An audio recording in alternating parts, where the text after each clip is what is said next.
Subscribe कीजिए channel को और बेल आइकन को दबाइए लेटेस्ट वीडियोस सबसे पहले देखने के लिए।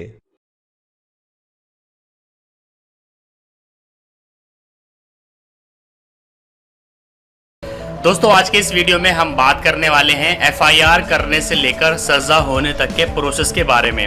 इस प्रोसेस के बारे में हम शॉर्ट में बात करेंगे, क्योंकि अगर हम एफआईआर दर्ज करने से लेकर सज़ा होने तक डिटेल्स में बात करें तो उसके लिए काफ़ी लंबा समय चाहिए और उसके लिए काफ़ी लंबी वीडियो बनेगी, तो इसलिए हम शॉर्ट में बात करेंगे। तो चलिए शुरू करते हैं। सबसे पहले जब भी कोई क्राइम होता है तो एफआईआर दर्ज की जाती है, इसलिए सबसे पहले हम एफआईआर के बारे में ही बात करेंगे।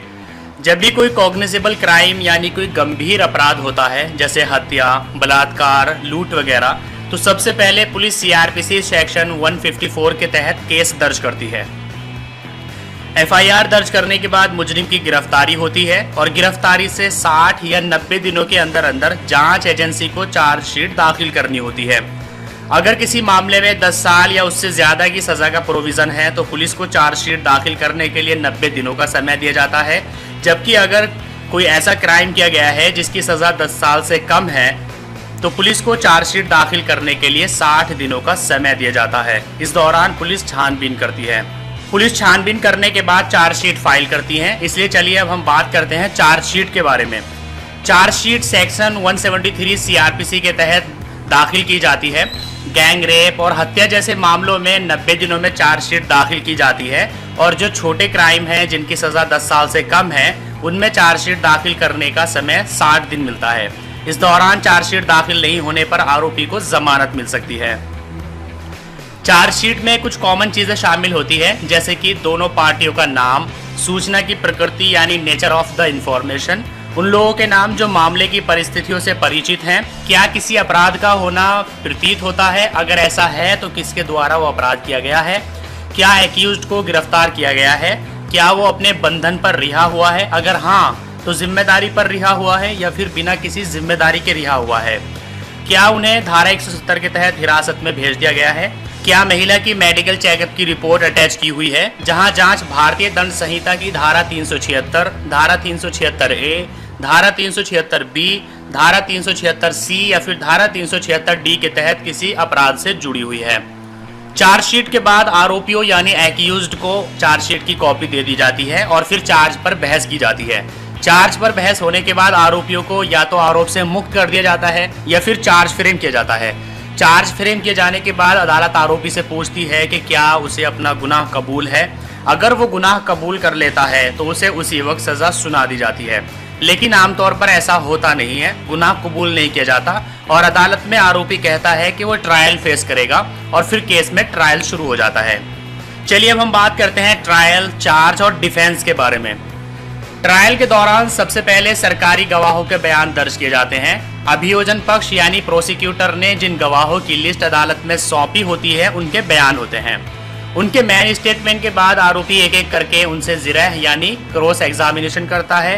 अगर सरकारी गवाह मुकर जाए तो फिर सरकारी वकील खुद उनको क्रॉस एग्जामिनेशन करता है। अभियोजन पक्ष यानी प्रोसिक्यूटर की गवाही के बाद आरोपी को अपने बचाव का मौका दिया जाता है और तब हर एक आरोपी अपने बचाव में बयान दर्ज कराता है। इस बयान के दौरान उस पर लगाए गए आरोपों के बारे में उससे सफाई मांगी जाती है और आरोपी अपनी सफाई पेश करता है। आरोपियों के बयान के बाद उनके द्वारा गवाह पेश किए जाते हैं और बचाव पक्ष यानी डिफेंस के गवाहों के बयान के बाद मामले में दोनों पक्षों की ओर से आखिरी दलीलें पेश की जाती है। दोनों पक्षों के स्टेटमेंट के बाद फैसला दिया जाता है। तो चलिए अब हम बात करते हैं फैसला यानी डिसीजन के बारे में। अभियोजन पक्ष और बचाव पक्ष की दलील के बाद अदालत अपना फैसला सुरक्षित रखती है और फिर जजमेंट की तारीख पर अदालत अपना फैसला सुनाती है। अदालत के फैसले में अगर किसी आरोपी को दोषी करार देते हुए फांसी की सज़ा सुनाई जाती है तो उसके कन्फर्मेशन के लिए फैसले की कॉपी हाई कोर्ट भेजी जाती है। अगर उम्र कैद की सज़ा होती है या उम्र कैद से कम की सज़ा होती है तो फिर उसको कन्फर्मेशन की कोई ज़रूरत नहीं होती है, लेकिन अगर फांसी की सज़ा सुनाई जाती है तो कन्फर्मेशन के लिए उसको हाई कोर्ट भेजा जाता है। हाई कोर्ट से फांसी की सज़ा कन्फर्म भी की जाती है और साथ साथ ही अपील भी की जा सकती है। तो चलिए अब हम बात करते हैं अपील के बारे में। हाई कोर्ट में फांसी के मामले में कन्फर्मेशन के लिए जो रेफरेंस आता है उसी के दौरान अपील दाखिल की जाती है और अपील पर भी साथ ही सुनवाई होती है। हाई कोर्ट से अगर फांसी की सज़ा कन्फर्म हो जाए और अपील खारिज हो जाए तो फिर मामले में मुजरिम सुप्रीम कोर्ट का दरवाज़ा खटखटा सकते हैं। सुप्रीम कोर्ट में भी अगर अर्जी खारिज हो जाती है तो वहाँ रिव्यू पिटिशन और क्यूरेटिव पिटिशन दाखिल की जा सकती है। रिव्यू पिटिशन और क्यूरेटिव पिटिशन के खारिज होने के बाद फिर राष्ट्रपति के पास मर्सी पिटिशन दाखिल की जाती है, यानी दया याचिका भेजी जाती है। तो चलिए अब हम बात करते हैं दया याचिका यानी मर्सी पिटिशन के बारे में। रिव्यू और क्यूरेटिव पिटिशन खारिज होने के बाद मुजरिम राष्ट्रपति के सामने दया याचिका दाखिल कर सकता है। राष्ट्रपति कॉन्स्टिट्यूशन के आर्टिकल 72 के तहत दया याचिका पर विचार करने के बाद फैसला दे देते हैं। दया याचिका के बाद या तो मुजरिम को रिहा कर दिया जाता है या फिर दया याचिका को खारिज कर दिया जाता है। दया याचिका खारिज होने के बाद ट्रायल कोर्ट सरकार के आग्रह पर डेथ वारंट जारी करती है।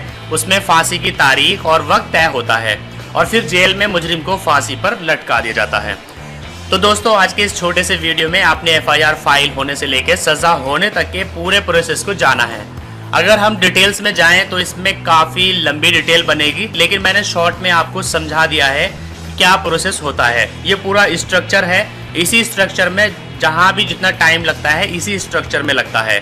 जैसे कि चार्जशीट फाइल करने का टाइम है 60 या 90 दिन, तो पुलिस को इसमें और ज़्यादा समय लग जाता है। उसके बाद कोर्ट में सालों लग जाते हैं।